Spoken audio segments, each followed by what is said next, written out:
Le ralentissement de la vaccination inquiète les médecins. Ils tentent par tous les moyens de convaincre. Les vaccins, j'ai toujours eu très grande confiance dans les vaccins. J'ai fait confiance aveuglément. Et justement, on a été vaccinés le premier jour pour les personnes âgées. Les vaccinodromes, en gros, vous appelez, vous prenez un rendez-vous, vous prenez un ticket, faites la queue, bim, on vous pique, au suivant. Ah, paf, au suivant, paf, au suivant. En France, en matière de vaccination, nous sommes dans une religion. On dirait même que ce sont les labos qui ont tout écrit les contrats pour eux. Les industries pharmaceutiques ne sont pas des grandes associations caritatives animées par des bénévoles. Je pense que c'est comme ça que la société s'est créée et est devenue successful. Pour moi, j'ai une bombe à retardement dans le corps. J'ai une paralysie de sévère. Jusqu'à aujourd'hui, on voit clair. Elle fait la rééducation au centre de Vésinet. Si je ne l'avais pas emmené aux urgences ce soir-là, je pense que mon enfant serait décédé dans la nuit. De dire que mon mari est mort pour rien. Ça, j'ai ça en moi et pendant combien de temps j'ai pensé ça, je ne sais pas. C'était complètement négligence, le mort de mon mari. Elle allait faire ses césariennes, tout l'avenir était devant elle. Un médicament doit être prescrit au bénéfice du malade. Primum non nocere, d'abord ne pas nuire. Où est l'étude qui nous garantit que c'est sans risque pour les femmes enceintes, pour elles et pour l'enfant qu'elles portent? Où est cette étude? Et pendant ce temps, on pique à tour de bras les femmes enceintes.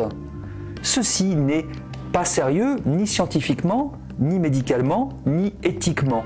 C'est du jamais vu, en fait. Moi, j'ai jamais vu ça dans tous les essais cliniques auxquels j'ai participé. Finalement, les rats et les souris de laboratoire, ils sont quasiment mieux suivis que les gens aujourd'hui qui se sont fait vacciner. Mais j'ai l'impression, moi, que ma santé, ma vie, là, elle ne vaut pas autant que celle qui risque d'avoir le Covid, quoi. Et les médias se taisent, ce qui est incroyable. Ce que je leur en veux parce qu'ils m'ont caché la vérité. Soit ils font de la divination, soit ils font une manipulation. Mais en tout cas, c'est pas du journalisme factuel. La première des comorbidités aujourd'hui, c'est le fait de ne pas être vacciné. C'est un rapport du Sénat et ils disent qu'il y a un problème de conflit d'intérêts majeur dans le monde du vaccin. On est dans la stricte illégalité. Rien n'est légal là-dedans. Si par exemple j'ai un effet secondaire, si je prends un AVC, si je meurs suite à la vaccination, qui est responsable? Qui va m'indemniser? Mais ce lien, il fallait le faire reconnaître et ça a été la plus dure bataille que j'ai dû mener. Vous prenez objectivement un risque en vous vaccinant. Là, on en est toujours à nous servir ce discours du bénéfice qui est largement supérieur au risque. Moi, je dirais qu'il vaut mieux perdre son emploi que sa vie. On aurait aimé savoir avant, et peut-être on aurait agi différemment. Donc rien que d'en parler, là, Voilà. C'est pour ça que je témoigne aujourd'hui.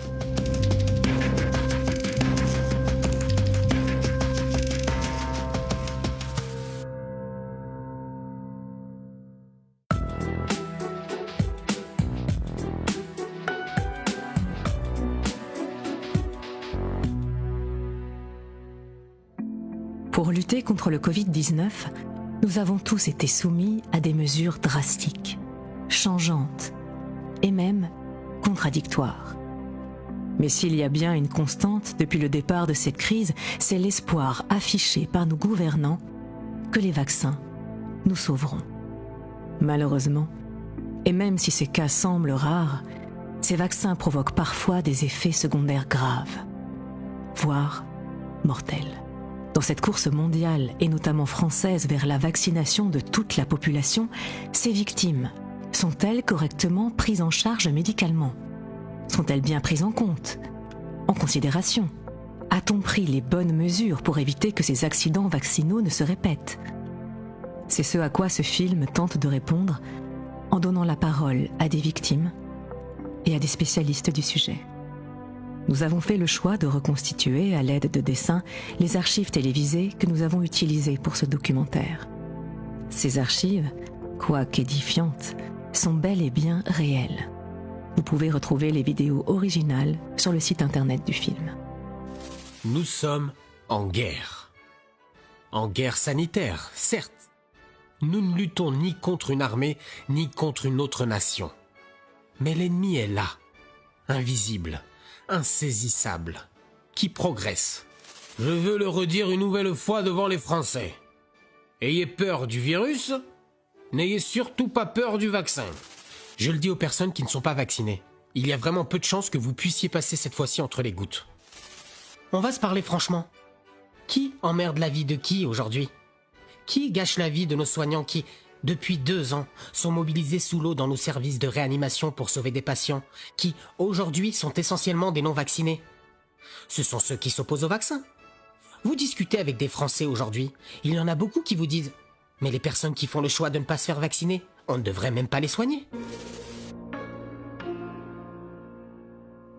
Il faut se souvenir que dès le début de la crise, notre président Macron a déclaré fort qu'on ne sortira de cette crise que quand il y aura un vaccin.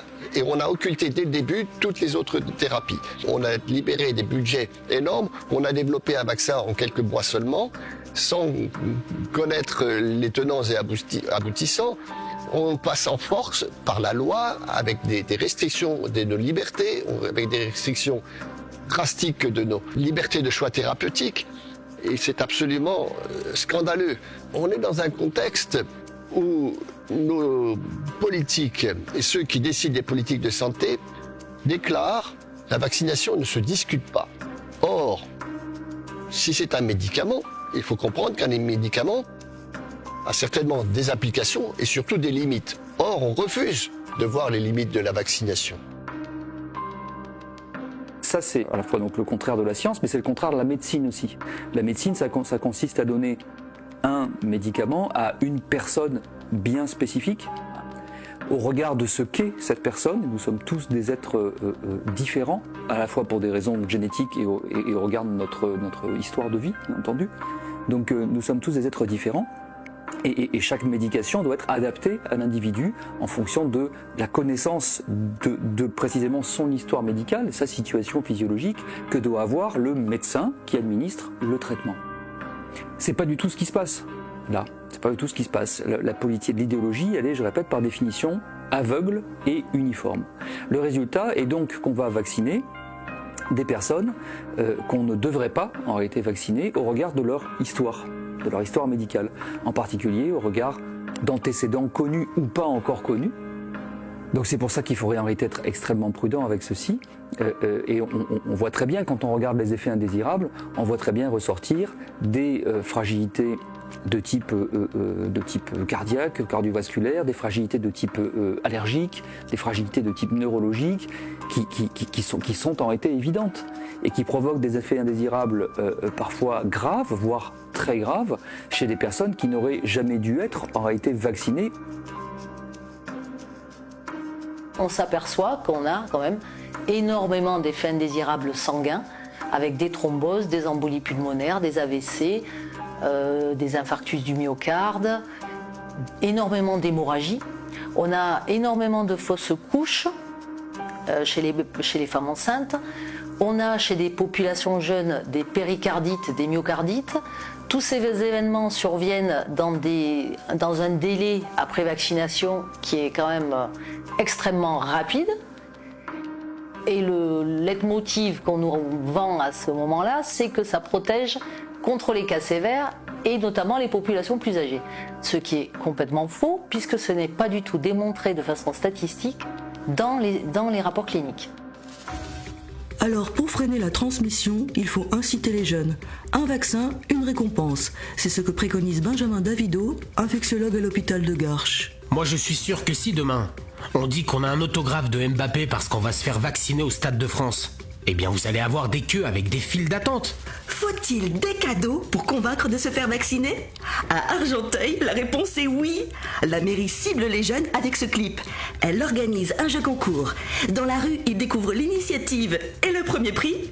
Un week-end en Europe. Oh, c'est juste pour sensibiliser et le côté ludique. Voilà, je me fais vacciner et en plus je peux participer à une tombola. On veut vraiment être au plus proche de ces jeunes pour qu'ils se fassent vacciner. Parce qu'on veut tous, que ce soit jeunes ou toute la population, revenir à la vie d'avant. Je veux que vous regardiez ça et que vous y pensiez. Certains aiment les hamburgers, d'autres non. Je veux vraiment respecter tous les modes de vie. Mais si ça vous plaît, pensez simplement à ça lorsque vous pensez à la vaccination. La vaccination. J'ai une très bonne impression de la vaccination en ce moment.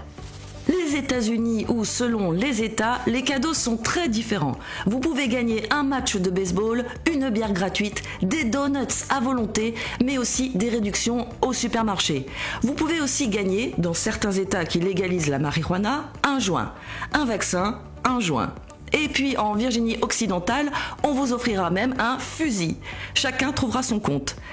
Dernière incitation en date, certaines applications de rencontres favorisent avec leur algorithme les personnes vaccinées. En Thaïlande, les personnes vaccinées toujours peuvent se faire offrir une vache ou gagner un appartement d'1 million d'euros à Hong Kong. Et puis il y a les incitations financières comme en Grèce, où les jeunes de 18 à 25 ans reçoivent 150 €. Voilà. Bon, ça c'est pour la carotte. Du côté du bâton, il y en a aussi à travers la planète. Oui. En Arabie Saoudite, interdiction d'accéder à tous les lieux publics, tous les lieux privés et aux transports en commun pour les personnes qui ne sont pas vaccinées. Interdiction aussi de se rendre à la Mecque. Et puis enfin, aux Philippines, le chef d'État menace d'envoyer en prison toute personne qui refuserait de se faire vacciner. L'actualité nous rattrape. Car au moment où nous finalisons ce film, les mesures se multiplient à travers le monde. Nous apprenons par exemple qu'une taxe sur les non-vaccinés vient d'être instaurée au Québec. Voici un florilège de stigmatisation médiatique des non-vaccinés. Alors que nous avons laissé du temps, beaucoup de temps, à ces Français qui avaient des hésitations et des doutes, nous renforcerons en janvier l'incitation à la vaccination. Parce qu'il n'est pas admissible que le refus de quelques millions de Français de se faire vacciner mette en risque la vie de tout un pays et entame le quotidien d'une immense majorité de Français qui a joué le jeu depuis le début de cette crise. Aujourd'hui, il y a moins de personnel dans les hôpitaux publics en France qu'il y a 2 ans, parce qu'il y a beaucoup de démissions et que les gens ne reviennent pas. Donc ça, c'est quand même votre responsabilité. Ah non, pas du tout, pas du tout. Je suis désolée, c'est pas du tout de notre responsabilité. Si les infirmières démissionnent aujourd'hui, par exemple la réanimation comme j'ai pu en discuter avec elles, c'est parce qu'elles en peuvent plus. Et pourquoi elles n'en peuvent plus? Parce qu'aujourd'hui, elles sont en saturation d'être obligées de soigner des gens qui refusent de se faire vacciner. Imaginez que l'on puisse refuser de soigner quelqu'un parce qu'il a fait un choix. Peut-être stupide, bon, d'accord. Mais alors, parce qu'on est stupide, on est condamné à mort? Non. Ce serait un bon moyen de sélection naturelle. Mais enfin, vous plaisantez? Évidemment. Oulala, parce que là je vais me faire... Et j'en discutais l'autre jour avec quelqu'un dans mon ascenseur, vous voyez. Je lui disais, vous vous vaccinez pas, mais le problème c'est votre rapport à la mort, quoi. C'est-à-dire, si vous avez pas peur de la mort, et si à la limite vous signez un certificat comme quoi, si vous attrapez le Covid, vous ne voulez pas être réanimé, dans ces cas-là, moi, pourquoi pas, hein. Aujourd'hui, il y a une guerre. Et cette guerre, elle est contre les antivax. Je le dis clairement, ce sont des gens qui n'ont aucun scrupule, qui utilisent les pires méthodes et qui font extrêmement mal dans le monde entier. Ces gens sont aussi dangereux que d'autres groupuscules qu'on a l'habitude de montrer du doigt. Moi, c'est simple. Les non-vaccinés, ce sont des dangers publics pour les autres. Donc moi, j'ai une démarche très claire. Je fais tout pour en faire des parias de la société. Et on vous vaccinera de force. Moi, je vous ferai emmener par 2 policiers au centre de vaccination. J'espère que tu n'es pas sérieux. Parfaitement. Je suis très sérieux. Il faut aller les chercher avec les dents. Aujourd'hui, celui qui dit qu'il veut pas se faire vacciner est un assassin potentiel. Nous sommes confrontés à une industrie anti-vax diabolique, organisée et impitoyable.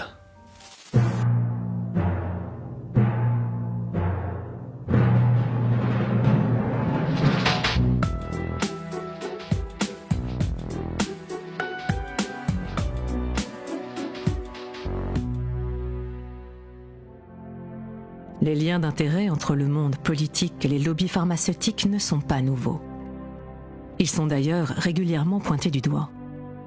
Mais dénoncer les liens d'intérêt qui concernent les vaccins est mal vu. notamment depuis la campagne menée en 2018 par Rudi Reichstadt et l'Institut Jean Jaurès. D'après le sondage largement relayé à l'époque, 55% des Français verseraient dans cette théorie dite complotiste.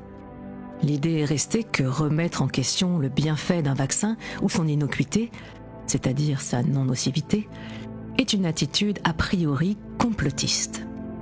Mais la santé publique est-elle réellement le curseur principal dans les décisions prises en haut lieu en matière de vaccination ? Pfizer a été condamné à 10 milliards de dollars d'amende en 20 ans. Notamment pour charlatanisme aggravé, c'est-à-dire vente, en toute connaissance de cause, d'une substance qui non seulement ne soigne pas, mais en plus est toxique. Et Pfizer est loin d'être un cas isolé. Disons que nous avons surpris toute l'industrie en disant « Bah voilà, nous avons acheté tous les brevets sur l'hépatite B ». C'était la première fois qu'un vaccin était protégé par brevet. Nous avons tous les brevets. Maintenant, vous, les concurrents, si vous voulez venir sur le marché, bah vous allez devoir négocier avec nous. Et puis après, on a développé des vaccins combinés. C'est-à-dire, on a mis l'hépatite B avec d'autres produits qui n'étaient pas protégés par brevet. Et en faisant ça, on rendait évidemment le produit combiné protégé. Donc la stratégie, c'est pas plus compliqué que ça. Je pense que c'est comme ça que la société s'est créée et est devenue successful. Qu'est-ce qu'on a fait cette fois-ci ? Alors que la phase 1 avait pas démarré, on a été voir la FDA. Et on leur a dit, on va démarrer la phase 2, avec votre accord. Quand on aura les données de sécurité de la phase 1, on va pas attendre les données d'anticorps. Ce serait du temps de perdu et de l'argent de perdu. Parce qu'il faut payer cette étude de phase 2. Et ça coûte 20 à 30 millions de dollars. Il faut payer le matériel. Avant d'avoir eu leur OK, on a commencé à fabriquer le matériel. Parce que le matériel devenait le chemin critique de démarrage de la phase 2. Et on a mis de la société, je crois à l'époque, 5 ou 6 millions de dollars à risque. Justement parce qu'on avait réalisé que ça nous faisait économiser 1 mois sur le lancement du produit. Il y a un rapport sénatorial de 140 pages à peu près qui reprend l'histoire de la vaccination contre la grippe H1N1 et qui met en évidence toutes les corruptions systémiques. Et on peut pas les taxer d'être de dangereux complotistes, hein. C'est un rapport du Sénat et ils disent qu'il y a un problème de conflit d'intérêts majeur dans le monde du vaccin. Gavi, la Global Alliance for Vaccination Immunization, qui est en Suisse, son directeur dit « Ah bah le vaccin c'est le truc qui fait le max de profit quoi. Pour 1 euro investi, on en récupère 46. » Vous voyez, ils appellent ça de la transparence de nos jours. C'est donc le principe fondamental de la démocratie. Je vous le demande les gars, est-ce que c'est de la transparence ? Est-ce que vous voyez quelque chose ? Parce que nous ne voyons rien. L'argent des citoyens européens a été donné par Ursula von der Leyen à ces entreprises. Que s'est-il passé avec cet argent ? Où est-il ? Pourquoi ne sont-ils pas disponibles pour le peuple et totalement transparents pour que nous sachions tout ce qui se passe ? La commission a choisi 7 personnes, des négociateurs, bien sûr dont les noms étaient top secrets, et elle a négocié avec 6 laboratoires. Et très vite, on a dit, nous, on veut avoir accès à ces contrats. Pourquoi ? Parce que, si vous voulez, la demande légitime des gens, c'était de dire, mais en cas d'effet secondaire, par exemple, qui est responsable ? Nous, on veut savoir quel est le prix des vaccins. On veut savoir combien on va donner aux différents laboratoires. Et chaque fois, il y avait une personne qui s'appelait Madame Galina, qui représentait donc la commission, qui chapeautait un peu ces négociateurs, et qui nous disait, non, il faut attendre la fin des négociations pour pouvoir accéder à ces contrats. À la fin, lorsqu'on nous a dit, ça y est, les négociations sont faites avec ces 6 laboratoires, on a dit, donnez-nous les contrats. Et vraiment, moi personnellement, je les ai interpellés. Puis il y a eu le président de la commission en vie. Enfin, il y a eu quand même pas mal d'autres députés qui les ont interpellés. Et suite à ces interpellations nombreuses, ils ont fini par dire, bon, ok, on va vous donner ces contrats, mais seulement dans une salle de consultation, pas de portable, pas de photocopie possible, tout ça, vous avez que 3/4 d'heure, on vous donne ces contrats, vous avez juste un papier et un crayon. Moi j'ai demandé à avoir quelqu'un d'extérieur avec moi, vous voyez, un juriste par exemple, puisque c'est quand même des contrats juridiques entre la Commission européenne et les laboratoires, pas question. Donc je m'y suis rendue, et puis mon étonnement, c'est que quand je regarde le contrat, je regarde le prix, c'était biffé en noir, je regarde la somme, c'était biffé en noir, et tout ce qui concernait la responsabilité en cas d'effet secondaire, tout était en noir. Donc, quand je suis sorti, on a fait une conférence de presse pour dire, mais de qui se moque-t-on? Puisque là, toutes les informations qu'un député européen doit avoir, parce que c'est quand même de l'argent public, eh bien, on n'y avait pas accès. J'ai pas les informations qu'il faut, donc je ne peux pas exercer mon droit de regard sur le budget de l'Union européenne. Il n'existe pas de produit commercial autre que ces vaccins dont le marché est la totalité de l'humanité, qui plus est renouvelable 1 ou 2 fois par an. Il n'y a pas d'équivalent. C'est une aubaine financière, mais juste hallucinante. Et d'ailleurs, il suffit d'aller regarder un petit peu sur le plan économique, financier, boursier, de voir d'ailleurs, de fait, l'incroyable enrichissement de toutes les industries pharmaceutiques actuellement. Des journalistes italiens ont pu obtenir ces contrats.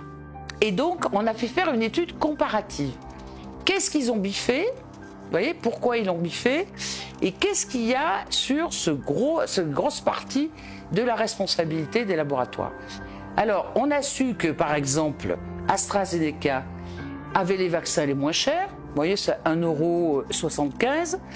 Par contre, que ce soit Pfizer ou Moderna, c'est entre 15 et 18 €.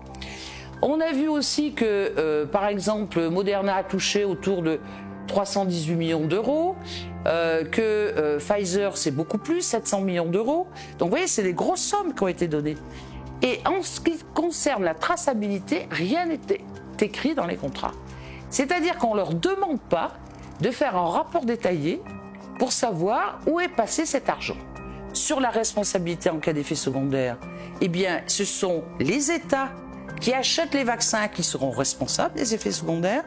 Et là, vous voyez qu'il y a un conflit d'intérêts, parce que comme ce sont les États membres qui, par la pharmacovigilance, peuvent voir les effets secondaires de vos vaccins, moins ils ont des services, vous voyez, où les effets secondaires remontent avec une structure qui est capable de regarder la causalité ou la présomption de preuve entre le vaccin et les effets secondaires, eux, ils vont minimiser ces effets secondaires, puisque c'est l'État qui est responsable. Mais le comble du comble, c'est que Pfizer, par exemple, et Moderna, ils demandent aux États, en plus, de garantir qu'en cas d'attaque d'un citoyen qui meurt, par exemple, suite à une vaccination, eh bien, ce sont les États membres qui vont payer les avocats, qui vont payer tous les frais de justice et toutes les indemnités. Et donc ça veut dire que ces contrats négociés entre la Commission européenne et les États membres, mais sont au profit, on dirait même que ce sont les labos qui ont tout écrit les contrats pour eux, sur tout ce qui touche, par exemple, à l'efficacité des vaccins. Vous voyez que toutes les données, en fait, elles émanent des laboratoires pharmaceutiques, puisque c'est eux qui font les études cliniques. Rien n'est marqué sur l'efficacité des vaccins. Or, on s'aperçoit à l'heure actuelle, puisque, vous voyez, on est dans les méta-analyses à l'heure actuelle, parce qu'on a du recul, que sur un variant comme le Delta, l'efficacité, elle est plus de 95% ou 94%, comme l'indiquaient les industriels, elle est de 40 à 60%.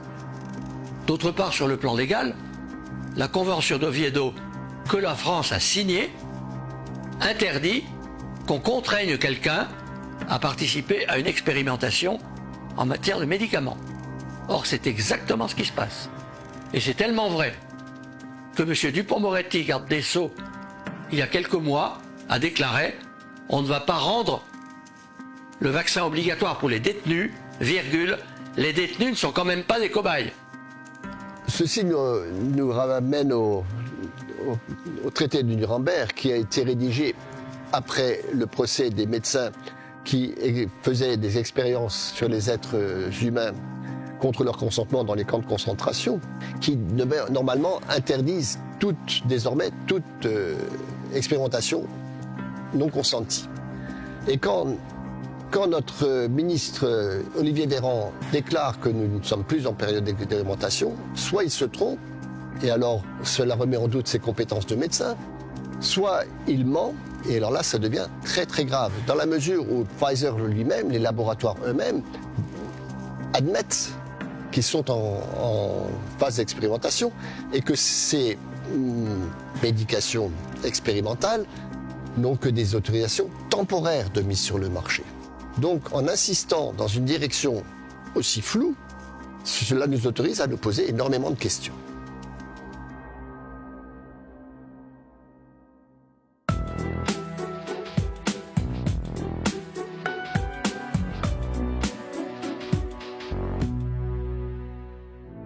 En préparant ce documentaire, nous avons reçu plus d'une centaine de témoignages de victimes. Beaucoup nous ont dit leur grande difficulté à se faire entendre du corps médical. Avec décence, prenons le temps d'écouter quelques-uns de ces témoignages. Alors, je m'appelle Bénédicte Fay, j'ai bientôt 42 ans et je travaille dans la gestion des déchets. Vincent Berger, dans le sud du Beaujolais, et je suis informaticien. Je m'appelle Céline Caron, j'ai 46 ans, je suis instite en maternelle. J'habite à côté de Narbonne. Je m'appelle Carole Avoine, j'habite au Québec, j'habite en Beauce. Pour l'instant, je suis sans travail depuis ma paralysie. Bonjour, je suis El Sayed Khaled, j'ai 56 années, je travaille à mon compte. Ma condition physique avant vaccination était pas trop mauvaise. Je monte beaucoup à cheval, j'ai une jument. Plutôt sportif, j'étais pompier volontaire, voilà. Donc il faut savoir que Quentin, avant sa vaccination, n'avait strictement aucun problème médical. C'est un enfant qui a fait du sport pendant des années, du foot en l'occurrence, mais plein d'autres sports. Avant la vaccination, non, j'avais aucun problème de santé médicaux. Tout était correct, à part quelques petits problèmes de santé normales qu'on peut tout avoir, là. Tout était correct. Mon mari, il était quelqu'un de sportif. Il était gérant de 2 sociétés. Alors, j'ai été vaccinée par le vaccin Pfizer et c'était le 15 juillet. Donc j'ai eu le vaccin Pfizer. Deuxième dose le 7 juillet 2021. Donc injecté le 4 juillet de cette année avec le vaccin Pfizer. Moi, j'ai pris le vaccin AstraZeneca le 22 avril. Mon mari, il a fait le vaccin le 3 mai 2021. Il s'est vacciné avec le vaccin Pfizer. J'ai décidé de me faire vacciner suite à l'annonce du pass. C'est arrivé en plein été. Pour nous, l'été, ça veut dire profiter des loisirs avec les enfants. Il fallait que je sois disponible pour ma mère. J'avais besoin de pouvoir circuler en toute liberté pour pouvoir intervenir auprès d'elle si besoin. Afin de retrouver un semblant de liberté. De toute façon, si j'avais eu le moindre doute, je n'aurais pas fait vacciner mes enfants, tout simplement, ni moi non plus d'ailleurs. Vu toute l'année qu'on avait passée l'année d'avant, nous, on a perdu notre mère au mois d'août, l'année passée. À un moment donné, quand il a offert l'AstraZeneca, je me suis dit, go, on va y aller. Mon mari, il a choisi de vacciner pour faire comme tout le monde. On était obligé de faire le vaccin pour vivre. Les jours qui ont suivi l'injection, j'ai eu des douleurs au bras, mais bon, c'est tolérable. Et 13 jours plus tard, le bras qui devient mort. Plus de réaction, rien, une sensation lourde. Et le visage qui a suivi, pareil, une déformation. Donc là, j'ai paniqué, je suis partie m'allonger et on a appelé le SAMU. J'ai été emmenée à l'hôpital à Valence, où j'ai été prise en charge. Tous les professionnels que j'ai rencontrés, donc avec lesquels j'ai pu discuter, il y a la majorité qui ont tiqué quand ils ont su que j'étais vaccinée depuis peu. La personne qui m'a pris en charge pour l'IRM, pareil, elle m'a dit « Ah tiens, c'est quand même le 3e cas qu'on a ces derniers temps ». Les effets secondaires sont apparus dans la journée de la 2e dose. Alors, nombreux, hein. Maux de tête, j'ai jamais mal à la tête et là j'ai mal à la tête tous les jours. Grosse fatigue. Je regarde mon écran, hein. Je suis informaticien, j'ai les yeux qui pleurent, je m'endors sur le clavier littéralement. Je perds ma voix, sensation de gêne dans la gorge permanente. Je peux pas reprendre ma respiration facilement. Le bide en vrac, comme on peut dire. Donc alternance de constipation, de diarrhée, envie de vomir. Le bras droit qui durcit. Donc voilà, le bras droit durci. On peut le dire autrement. Au 3e jour, il a commencé à vraiment pas être bien. Et au 4e jour, il m'a dit qu'il avait très mal au thorax. Et que ça passait pas avec aucun cachet, aucun Doliprane. Donc j'ai regardé sur internet et j'ai vu qu'il pouvait y avoir des réactions qui touchaient le cœur. Et donc à partir de ce moment-là, j'ai décidé de l'amener aux urgences. Le 12 mai au soir, j'étais assise, j'écoutais la télé, puis à un moment donné, ça s'est mis à tirer dans mon oreille. Puis là, après ça, à un moment donné, je me suis mis à parler, puis mon élocution était plus difficile. Puis le lendemain matin, quand je me suis réveillée, j'avais la moitié du visage complètement paralysé. Moi, ça fait 6 ans que je suis ménopausée, sans aucune menstruation. J'ai été 2 semaines avec des menstruations assez abondantes, là. Ouais. 7 jours après la pose du vaccin. Il n'arrive pas à parler, il n'arrive pas à communiquer, il a perdu le contrôle au niveau de la main à droite. Il ne comprend pas, il ne sait même pas comment je m'appelle, il ne sait même pas le nom de ses enfants. Il n'arrive pas à parler, on n'arrive pas à comprendre qu'est-ce qu'il demande. Il ne peut pas reprendre sa vie normale comme avant. Je ne sais même pas mon homme ni ma femme. Et les médecins, il a dit exactement, ton mari, il n'a rien à faire, il va mourir. Gardez votre yeux pendant un moment parce que ça y est, c'est fini.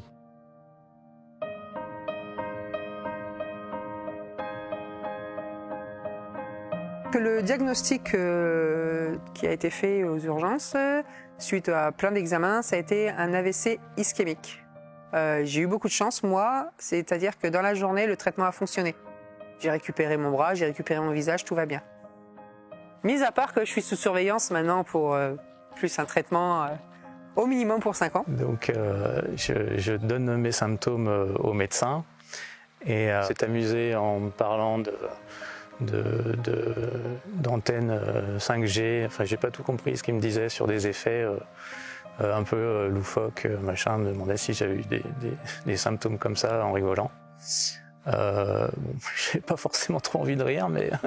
Et puis, ils se sont aperçus en lui faisant des tests sanguins que les troponines, c'est-à-dire les enzymes cardiaques qui montrent une infection du cœur, qui doivent être à peu près, je crois, à 200 pour un être humain qui va bien. On m'a expliqué qu'à 5000 déjà, on n'était pas loin de l'infarctus. Quentin, il en avait 29 000. Et ils m'ont dit que mon fils, Quentin, avait développé une myocardite. Une myocardite, c'est une inflammation du muscle cardiaque. Alors, il faut savoir, d'après ce que j'ai compris, que le cerveau et le cœur, lorsque les cellules sont atteintes, les cellules meurent, elles ne se renouvellent pas, ce qui veut dire que potentiellement, il peut avoir des séquelles à vie. Donc là, il faut savoir qu'il n'a plus le droit de courir, il n'a pas le droit de s'exposer au soleil, il n'a pas le droit de faire des activités qui sollicitent trop son cœur. Ils en sont arrivés à la conclusion que c'était un effet de ce vaccin qui avait provoqué la myocardite. La consultation a duré maximum 5 minutes. Je suis rentrée, elle me posait une question, elle me demandait qu'est-ce que j'avais. Je lui ai expliqué, là, je lui ai dit que j'avais eu mon vaccin 20 jours avant.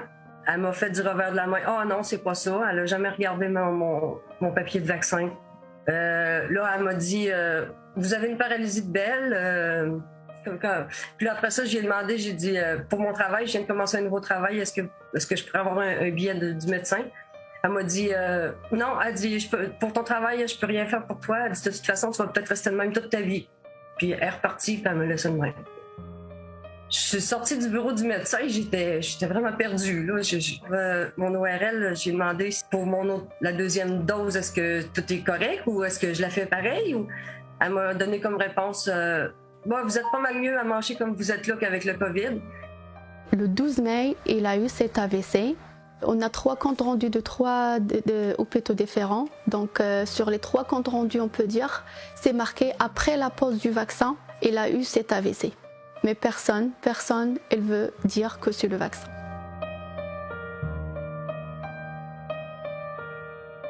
Est-ce que j'envisage de faire la deuxième injection? Surtout pas.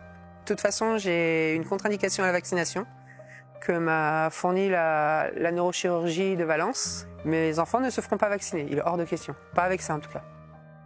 Alors, j'ai pas du tout envie d'avoir une 3e dose actuellement. Et que Quentin ne peut pas recevoir de 2e dose de ce vaccin.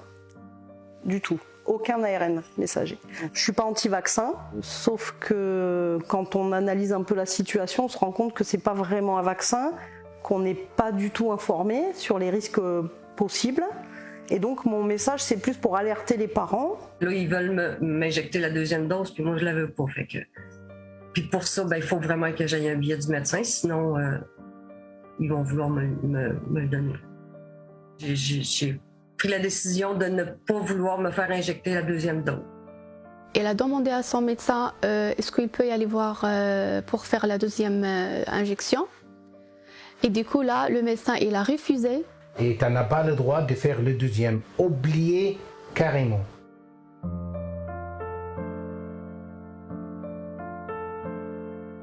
Beaucoup de sportifs de haut niveau ont souffert ou souffrent encore d'effets secondaires liés au vaccin anti-Covid. On ne compte plus le nombre de matchs de football où des joueurs et même des arbitres ont dû sortir du terrain en se serrant la poitrine, ou pire, allongés sur une civière. Des athlètes de premier plan, en pleine santé, se découvrent subitement des problèmes cardiaques. Christophe Lemaître est forfait pour les championnats de France. Il n'ira sans doute pas à Tokyo. Il a communiqué « Je ne suis pas en mesure de défendre mes chances aux championnats de France. Je dois me résoudre à y renoncer aujourd'hui », a-t-il expliqué. Son entraîneur est plus précis. Il y a une période où ses tests étaient excellents, au même niveau qu'avant. Et puis, il s'est fait vacciner, on ne l'a plus reconnu. C'est Pierre Carraz, qui est un de ses entraîneurs, qui dit ça. Depuis le mois de février 2021, je vois des dédimères qui sont très élevés. Il faut faire les dédimères chez toutes les personnes qui sont vaccinées. Les dédimères est normalement un facteur pour rechercher les thromboses, les phlébites, les embolies pulmonaires. Avant le vaccin, moi, j'avais jamais vu des dédimères supérieurs à 2500. C'était déjà catastrophique. On avait déjà une grosse suspicion de thrombose avec des dédimères à 2500.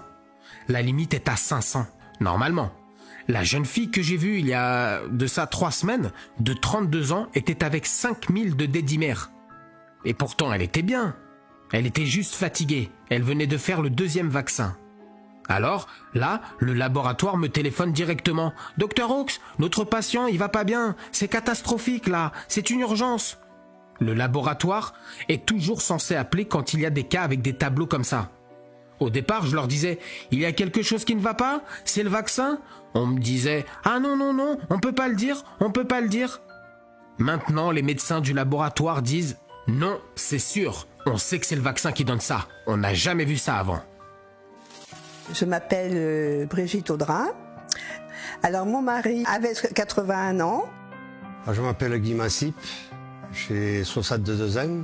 Je suis retraité de la police nationale et je suis le père de Mélanie, qui allait fêter ses 16 ans. Le nom de mon mari, c'est Keith Verrell. Son âge, 64 ans. Je suis Frédéric Beltra, papa de Maxime Beltra, restaurateur de profession. Il avait passé en décembre 2020 un check-up qui était très bien.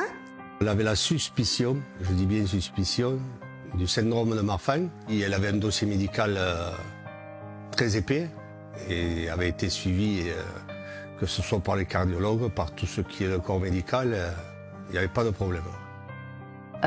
Son condition avant le vaccin, il avait bonne santé. L'état général de santé de Maxime était très bon. Il avait juste un talon d'Achille au niveau des allergies concernant la cacahuète.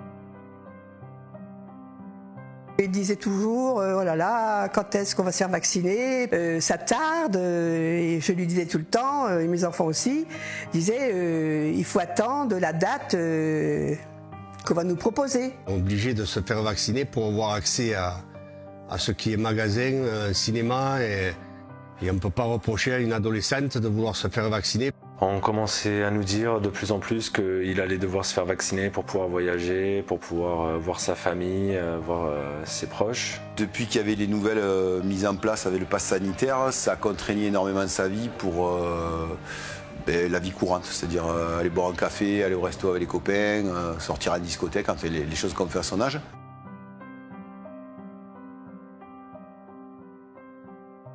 Il s'est fait vacciner avec le vaccin Pfizer. Bon, il a été vacciné le dimanche 11 juillet avec le vaccin Pfizer.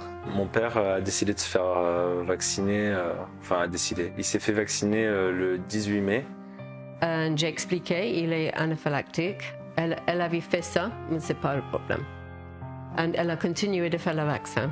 Je lui ai bien spécifié de bien mentionner au docteur dans le centre de vaccination qu'il faisait des œdèmes de Quink liés à la cacahuète et il faisait des œdèmes de Quink massifs. Et alors il s'est fait vacciner le 26 juillet à 14h avec le vaccin Pfizer, ainsi que bien qu'il avait des allergies à la cacahuète qui déclenchaient des œdèmes de Quink et qu'il avait des allergies aussi à des médicaments inconnus. Donc ça a été bien précisé et je vous avoue que je pensais secrètement qu'il ne serait pas vacciné. Voilà. Chose qui n'a pas été faite puisqu'il a été vacciné sans plus de commentaires en disant simplement que dans le vaccin il n'y avait pas de cacahuètes. Au bout de 2 ou 3 jours donc, il avait de la difficulté à avaler parce qu'il avait les cordes vocales qui commençaient à se paralyser. Tout a commencé vraiment comme ça. Et après ça n'a fait qu'empirer. Ça a attaqué les reins, la vessie, l'intestin, tout était bloqué. C'est-à-dire qu'avec la maladie Guillain-Barré, on a tous les organes vitaux qui se paralysent en fin de compte les uns après les autres. Et c'est ce qui s'est passé chez lui. C'est-à-dire que pendant 3 semaines et demie qu'il a été à l'hôpital, tout se paralysait au fur et à mesure, quoi. Bon, 2 jours plus tard, elle est arrivée chez moi, comme j'étais en train de le dire, et je suis revenu un peu plus tôt que d'habitude. Et quand je l'ai retrouvée, elle était, pour moi, elle était morte dans le garage. Elle était sur le dos, elle était morte. Ma première réaction, ça a été de faire le bouche à bouche et le massage cardiaque. Bon, comme le garage était ouvert, il y a eu un couple qui passait, par chance,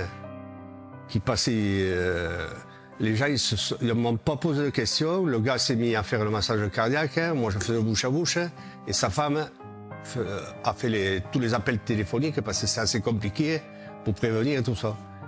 Quand les pompiers sont arrivés, qui m'ont enlevé de la petite, j'ai vu qu'elle avait plus ce visage de mort. Il y avait quelque chose qui s'était passé. Donc, j'ai eu de l'espoir. Ensuite, quand j'ai entendu dire qu'ils appelaient l'hélicoptère, je me suis dit, c'est bon, elle va revenir. Elle va revenir. Du moment qu'ils appellent l'hélicoptère, ils l'embellent pas pour... Donc on avait un grand espoir parce que je me suis dit, on a réussi à la faire revenir. C'est bon, tout va s'arranger. Après, ça a été la suite qui a été plus compliquée. Environ 9h30, j'ai entendu un bruit. J'ai pensé que c'est mes chiens. J'ai investigué et c'est mon mari qui est en train de s'étouffer. J'ai appelé mon fils, il est arrivé. Tous nous deux, on a essayé de ressusciter Keith. Il avait appelé le SAMU. Notre fille nous a appelé en disant venez vite, Maxime fait un œdème.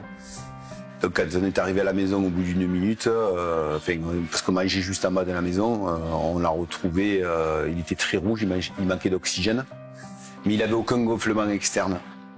Et les secours sont arrivés très très rapidement. La médecin de service est venue me voir dans la chambre et elle m'a dit votre mari mardi retournera chez vous. Alors j'ai été surprise parce que comme c'était de mal en pis, je me suis dit mais pourquoi me le ramène? Donc ils l'ont posé ici sur le lit et ils sont partis. Et là j'ai compris tout de suite. Je me suis dit, je suis quand même pas si bête que ça. Hein. Je me suis dit, il vient ici parce qu'il n'y a plus rien à faire, il va mourir et puis c'est tout. Et c'est bien ce qui s'est passé. 3 jours après, il est décédé. Elle était en soins intensifs à la Péronie à Montpellier. Là après, on a été repris dans les bureaux pour discussion avec les toubibs, les infirmières, les neurologues. Ils nous ont dit, au niveau du cerveau, ça va pas du tout. Il y a des œdèmes, c'est de plus en plus... Il y a trop d'œdèmes, il va y avoir des séquelles irréversibles. Et petit à petit, les jours suivants, ils nous ont amené petit à petit à nous faire comprendre que Mélanie, ce ne sera plus la Mélanie que Ce sont les légumes. Donc on a été confronté au choix.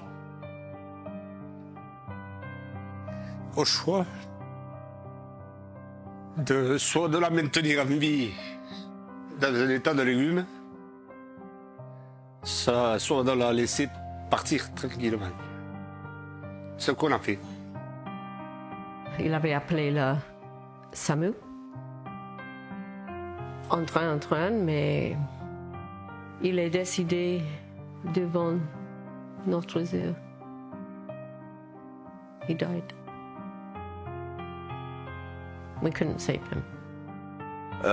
Déjà, je ne peux pas dire que c'est des effets secondaires liés à la vaccination. Je peux juste dire ce que nous avons observé dans le déroulement de sa journée. Donc, il s'est fait vacciner à 14 h, il n'a aucun signe trouble de santé jusqu'à pratiquement 22 h. Là, quand on le retrouve, il est vraiment en manque d'oxygène.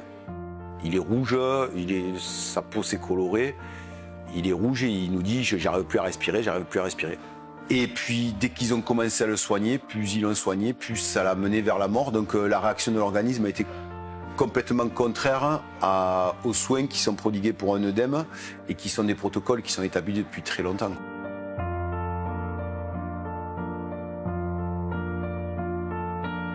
Et j'ai demandé, 1 mois et demi à peu près, après la mort de mon mari, j'ai demandé à l'hôpital Bretagne Sud, ici à Lorient, qu'on me fasse intégralement tout ce qu'on avait fait à mon mari de A jusqu'à Z.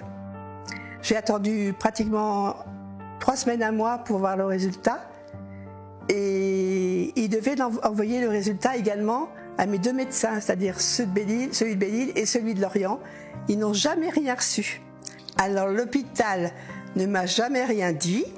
C'était toujours on ne sait rien, il y a une inflammation, mais on ne sait pas d'où. Malgré tous les examens qu'on a faits, on ne sait toujours rien.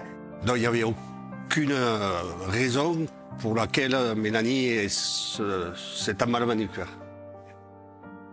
À part le fait qu'elle ait été vaccinée 2 jours avant avec le vaccin Pfizer. Voilà. J'ai ensuite parlé avec le médecin qui était venu sur place pour faire les soins et il m'a demandé très directement si mon père avait le Covid avant de se faire vacciner, s'il s'était fait tester du Covid ou enfin tout ça. Et du coup je lui dis non, je pense pas. Mon père hier il s'est fait vacciner. Il a fait son vaccin AstraZeneca. Sur place, on lui a pas fait de test pour voir s'il avait le Covid ou pas, enfin rien de tout ça. Et le médecin m'a dit, si il avait le Covid et qu'il s'est fait vacciner, c'est sûrement ça qui l'a tué. Donc voilà, il aurait dû se faire tester. Il avait une haute pression artérielle, il était anaphylactique, il avait des allergies et comme si de rien n'était, ils te disent oui c'est bon, vas-y, et puis on vaccine. Et voilà. On aimerait avoir une recherche plus approfondie, on vous dit c'est 5-10 000 euros pour faire ça ou ci ou ça, alors que c'est juste savoir ce qui s'est vraiment passé, quoi. Enfin, le ressenti, c'est pas comme s'il était mort de vieillesse ou d'une maladie, c'est un ressenti de meurtre parce que il s'est fait injecter quelque chose et il est mort le lendemain matin et c'est pas une coïncidence, c'est sûr. C'est clairement pas une coïncidence. Quelle est cette réaction d'une violence incroyable dans l'organisme qu'est-ce qui a généré cette réaction en aussi peu de temps et quel a été le facteur déclenchant de ça? Alors au début il a été évoqué la cacahuète, le seul problème c'est que tout le monde ignore que mon fils avait même une allergie olfactive à la cacahuète. C'est-à-dire que l'odeur de la cacahuète était répulsive pour lui. Donc le fait d'en avoir ingéré, pour nous, c'était pas crédible dès le début. Et ensuite, il y avait un deuxième signe externe, c'est qu'il n'avait absolument aucun gonflement sur les muqueuses. Mais ça s'amenuisait très rapidement dès qu'on y donnait les médicaments qui avaient été prévus par son allergologue. Ça partait très rapidement. Le rapport d'autopsie qu'on a eu le 6 octobre, il est mentionné noir sur blanc que mon fils a eu une myocardite. Or, avant la vaccination, mon fils n'avait aucun problème cardiaque. La légiste conclut en disant que cette myocardite peut être expliquée par l'état de fatigue que mon fils aurait eu auparavant. Alors, personnellement, j'ai un 3e vaccin à faire, mais je n'irai pas. Ça, il est hors de question que j'aille me refaire vacciner. Et je dis à tous ceux qui ne sont pas encore vaccinés, surtout réfléchissez bien avant d'agir. Vous voyez le pour, vous voyez le contre. Je ne veux pas vous influencer, mais vous faites comme vous voulez, mais réfléchissez bien avant. Pour le moment où jusqu'à présent ça a été très passé sous le tapis, faites-le et posez pas de questions, mais la vérité va se savoir et je pense que ça va pas plaire à tout le monde. Mais j'aimerais prévenir surtout les parents qui par la suite vont faire vacciner leurs enfants qu'il faut faire attention.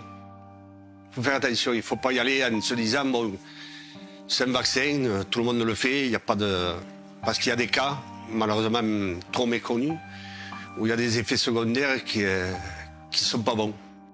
Et j'ai perdu mon fils dans cette bataille de l'humanité finalement contre un virus.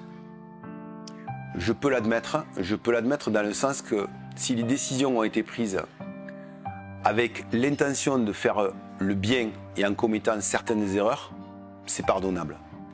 Par contre, si c'est quelque chose qui a été fait avec une manipulation volontaire à des fins financières ou par des intérêts liés, croisés entre certaines personnes, là il faudra, je pense, qu'il y ait un réveil des consciences et que la plèbe, le bas peuple, se réveille et soit impitoyable vis-à-vis de ces gens. Parce que perdre son fils, nous on a pris perpétuité.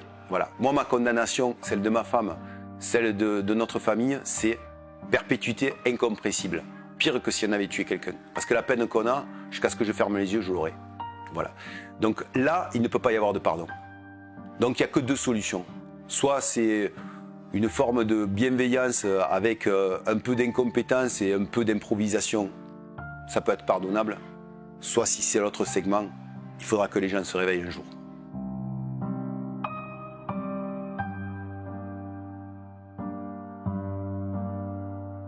Les associations qui viennent en aide aux victimes d'accidents vaccinaux tentent d'alerter et d'informer le monde politique depuis des années. Elles ont malheureusement souvent l'impression de prêcher dans le désert. Voici l'extrait d'une conférence organisée à l'Assemblée nationale par l'une de ces associations. Moi, je donne notre témoignage de famille, et cela concerne ma fille, Oriane. Il s'agit de ses propos. Je suis atteinte de myofascite à macrophage à la suite du vaccin contre le papillomavirus Gardasil. Le diagnostic ne fut posé, lui, qu'en septembre 2011, après 3 ans d'errance médicale. Pourtant, mes parents sont l'un médecin, l'autre infirmière, mais nous n'arrivions pas à y croire. Que dire de ce gâchis? Que le gros problème, actuellement vraiment le gros problème des malades, c'est la méconnaissance et la non-reconnaissance de la maladie d'origine vaccinale. Le corps médical n'est pas informé des possibles effets indésirables des vaccins. Les effets indésirables de la vaccination ne sont donc pas déclarés, ou fort peu, à la NSM.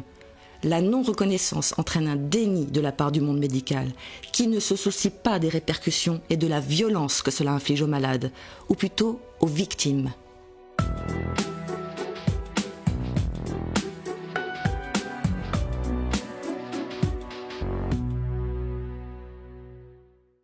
On a des gens qui ont eu un vaccin génétique. Alors, regardez, il y a des gens qui en sont à la 3e dose. Ils ont eu l'AstraZeneca en premier, ils ont eu du Moderna en 2e et du Pfizer-BioNTech en 3e.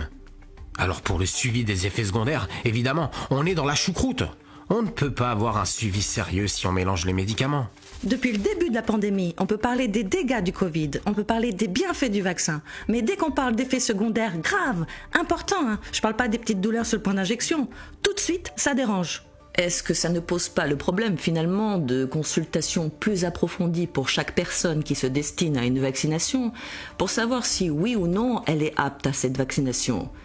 On a l'impression qu'on découvre la capacité d'un individu à gérer la vaccination après. Docteur Tallarmin, est-ce qu'il n'y a pas cette chaîne d'accompagnement qu'il faudrait mettre en place? On a un questionnaire, mais le problème, c'est que ce sont des effets qui vont arriver de manière individuelle. Et on n'a pas encore les facteurs de risque. Pour l'instant, les facteurs de risque de faire une forme grave ne sont pas encore connus. Et même si on faisait une enquête, on ne pourrait pas le savoir.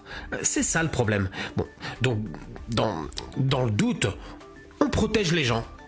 Si vous alliez voir les personnes qui sont sur le vaccinodrome, eux sont complètement au courant de toutes ces causes-là. Non, c'est pas vrai. Non, pas du tout. Et je pense qu'ils hésiteraient à vous vacciner à cause de votre péricardite. Ma péricardite a été diagnostiquée la semaine dernière. Mais avant, avec mes symptômes, on m'a toujours dit que je pouvais faire une deuxième dose.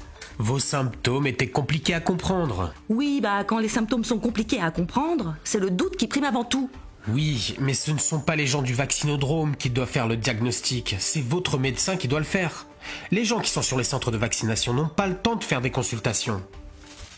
On va distinguer, pour aller vite, on va dire qu'il y a des effets indésirables légers, des effets indésirables graves et la mort. Les effets indésirables légers, c'est tout ce qui concerne tout ce qui est lié directement à l'injection elle-même. Voilà, donc le fait d'avoir des réactions cutanées, des petites allergies locales, le fait d'avoir une petite poussée de fièvre quelques heures, etc., un sentiment de fatigue quelques heures, tout ça, ce sont des choses qui sont tout à fait classiques dans l'administration du vaccin. Bon, okay.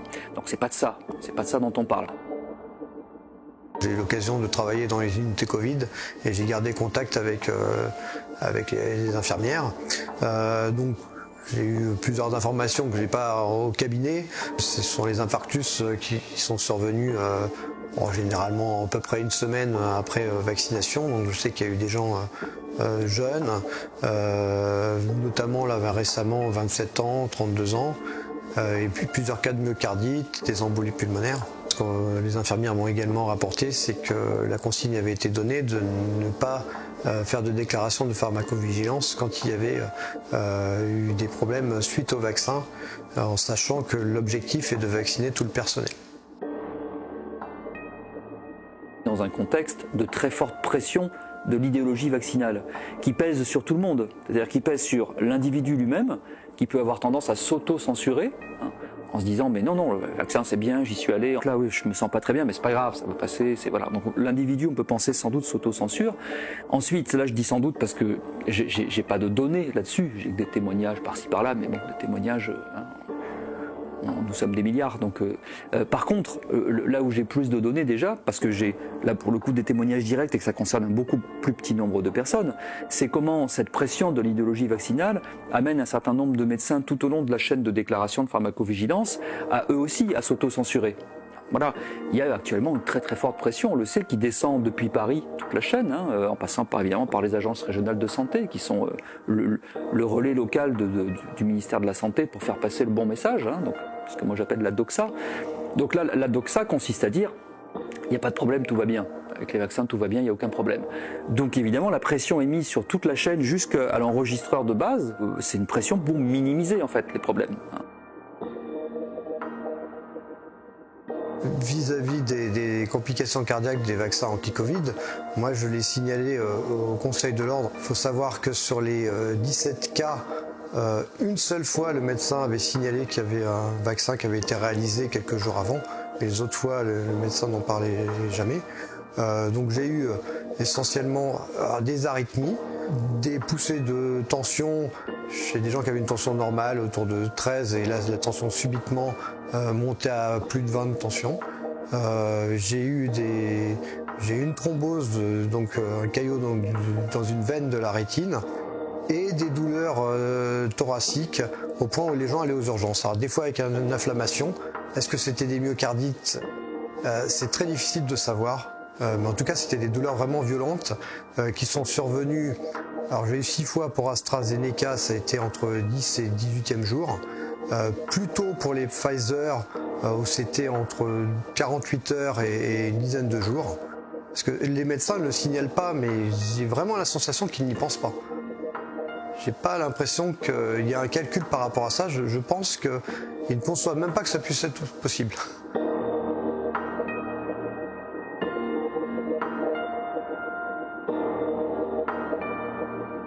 C'est-à-dire que quand on regarde un petit peu la littérature scientifique sur la pharmacovigilance, une des choses qui est signalée mais de partout et qui pour le coup fait vraiment consensus pour le coup, hein, le fameux consensus scientifique, certains l'évoquent en général pour tuer les questions, mais là pour le coup j'invite chacun à aller le vérifier. Il y a un consensus scientifique des études sur la pharmacovigilance pour dire que de toute façon les effets qui sont recensés dans les bases de données, sauf exception de certains pays où ce sont surtout les particuliers qui déclarent, mais c'est vraiment exceptionnel, les Pays-Bas par exemple, mais sinon ce sont des médecins qui font l'essentiel des déclarations et il y a un consensus pour penser que la sous-estimation est évidemment très très grande. Ce qu'on retrouve à peu près partout à la louche, le chiffrage qui consiste à dire, si vous voulez, que grosso modo il y a peut-être 10% des effets indésirables associés à la vaccination qui sont déclarés en pharmacovigilance. Toutes les données qu'on va manipuler sont déjà par principe même une sous-estimation de la réalité.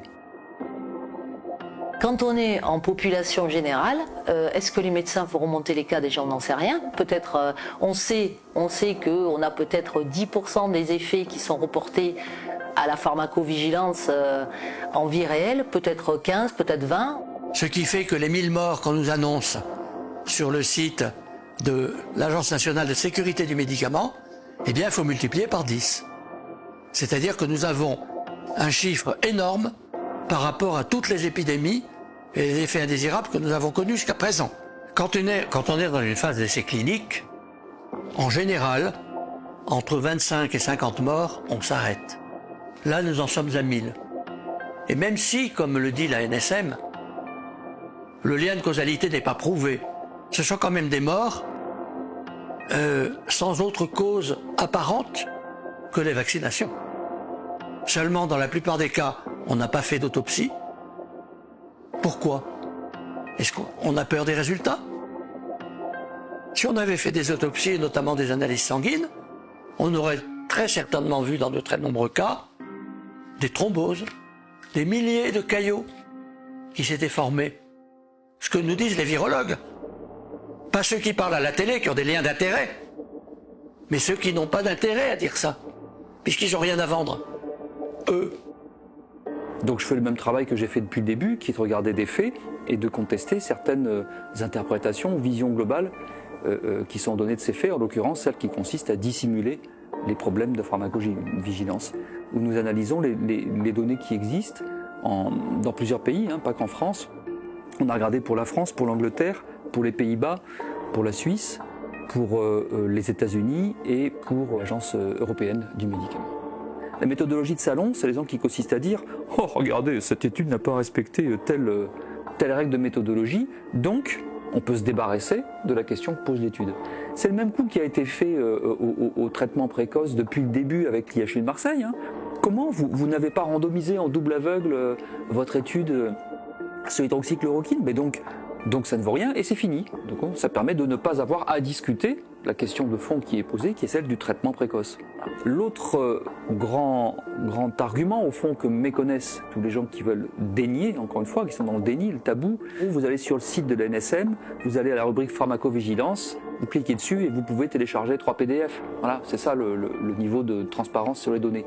Aux États-Unis, vous avez la base de données qui est en ligne. Et c'est une base de données qui remonte à 1990. Donc depuis 31 ans, vous pouvez regarder tout ce qui est déclaré en pharmacovigilance aux États-Unis pour la totalité des médicaments administrés au peuple américain. Donc vous faites ça, vous rentrez dans la base, vous isolez les vaccins Covid, les 4, le Pfizer, le Moderna, le Janssen, l'AstraZeneca, et vous comparez ça aussi avec d'autres campagnes vaccinales massives, comme en particulier les campagnes contre la grippe saisonnière. Et vous regardez ça sur 31 ans, et le résultat, quand vous faites ça, vous vous apercevez tout de suite qu'il y a une mortalité associée à la vaccination, qui est inédite historiquement. Voilà. On ne peut pas le cacher sous le tapis. Il n'y a jamais eu, en taux, hein, comparé au nombre de personnes vaccinées, pas qu'en chiffre brut, il n'y a jamais eu autant d'effets indésirables.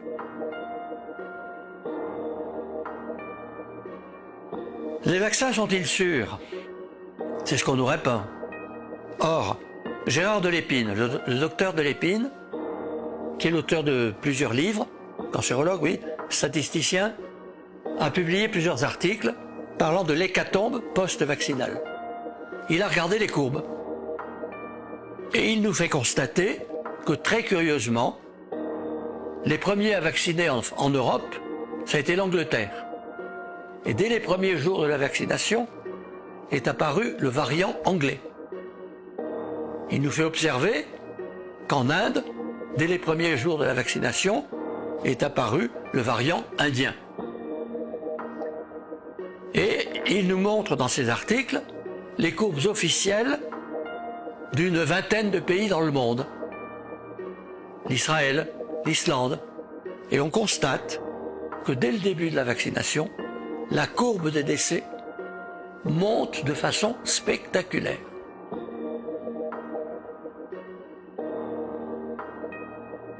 Ces vaccins, c'est des vaccins expérimentaux. Vous voyez, on est toujours en phase 3, contrairement à ce que dit notre ministre de la Santé. On n'a pas fait le bilan de tous les effets secondaires.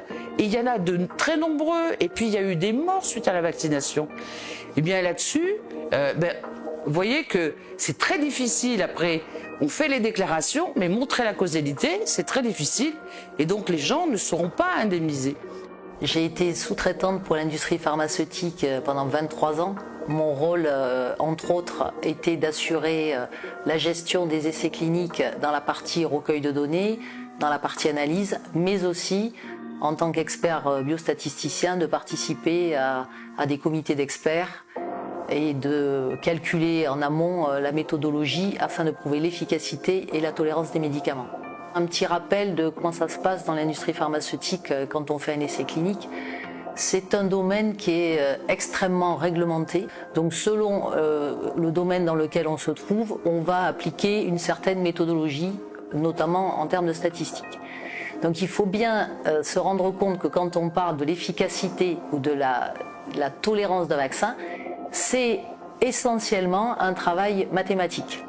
Donc on va partir d'hypothèses, de calcul de nombre de patients nécessaires pour montrer l'efficacité du nouveau produit qu'on veut tester. En ce qui concerne les vaccins Covid, donc si on prend le protocole Pfizer qui a été rédigé en mars 2020 l'année dernière, on s'aperçoit que ils avaient pris comme hypothèse de contamination Covid, c'est-à-dire au moins un symptôme léger, enfin pas forcément grave du coup, plus test PCR positif. Donc ça c'est la définition de qu'est-ce qu'un malade. Ensuite, qu'est-ce qu'un malade sévère? C'est quelqu'un qui va être hospitalisé. Donc un cas sévère, ça donne lieu à une hospitalisation. Et là, donc on s'aperçoit que dans ce calcul-là, ils ont pris comme hypothèse qu'il y avait 1,3% des patients, donc sous placebo, qui allaient attraper le Covid pendant l'essai clinique, qui a été donc pensé à ce moment-là. Sachant que l'essai clinique, quand on écrit ce protocole, il est censé durer plus de 25 mois minimum, puisqu'on est censé observer les gens pour assurer un suivi à moyen terme, on va dire, des patients pour évaluer la tolérance, de au moins 2 ans après la deuxième dose. On s'aperçoit qu'à ce moment-là, 50% des patients sont suivis moins de 2 mois et au maximum 4 mois. Moi, j'étais assez consternée de voir qu'il n'y avait aucune preuve d'efficacité sur les cas sévères, pour la bonne raison qu'il n'y en avait pas assez. Et il n'y avait aucune preuve d'efficacité pour la plupart des rapports sur les populations les plus âgées. L'effectif de la population en lui-même n'était pas assez important pour pouvoir conclure de façon statistique à une différence entre le placebo et le vaccin. Ce qu'il faut bien avoir en tête, c'est que donc, quand un patient théoriquement participe à un essai clinique, il est énormément suivi puisqu'il fait des visites régulières chez le médecin qui l'a inclus dans l'essai. Il a donc ce médecin qui doit reporter les effets indésirables rapidement. Et quand on est en population générale, là on s'aperçoit que les gens ils sont complètement livrés à eux-mêmes puisqu'il n'y a pas du tout de suivi des patients qui ont été vaccinés. Et bon, alors c'est aussi à l'origine du problème de cette sous-déclaration des événements. C'est-à-dire que est-ce que le médecin est vraiment au courant des problèmes qu'a eu son patient? Est-ce que le médecin les déclare? Est-ce que le patient lui-même les déclare, sachant que les 3/4 du temps, il n'est pas du tout au courant sur quel site on peut aller déclarer son événement? Finalement, les rats et les souris de laboratoire, ils sont quasiment mieux suivis que les gens aujourd'hui qui se sont fait vacciner.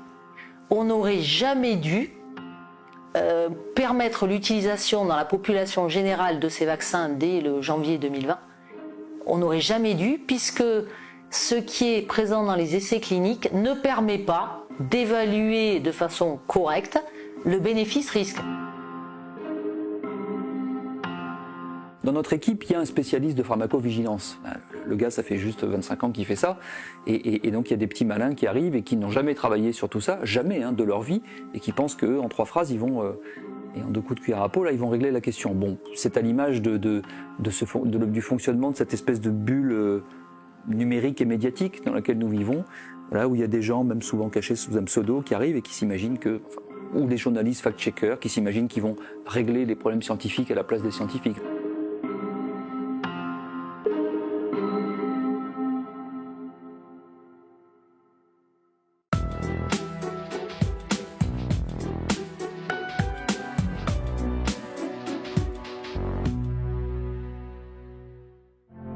La grande majorité des médias mainstream répètent ce que disent les gouvernements, qui répètent eux-mêmes ce que disent les laboratoires pharmaceutiques.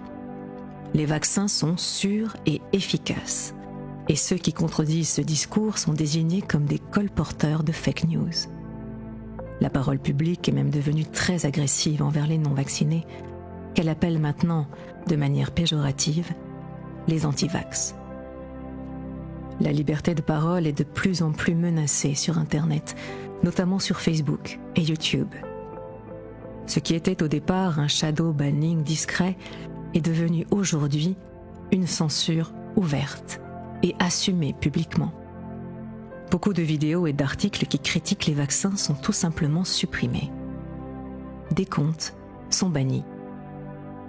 Il est également difficile de parler des victimes d'accidents vaccinaux à la télévision. Regard croisé, une émission diffusée en décembre 2021 a jugé nécessaire de leur donner la parole. Cela a valu à France Télévisions de se faire taper sur les doigts par le gouvernement.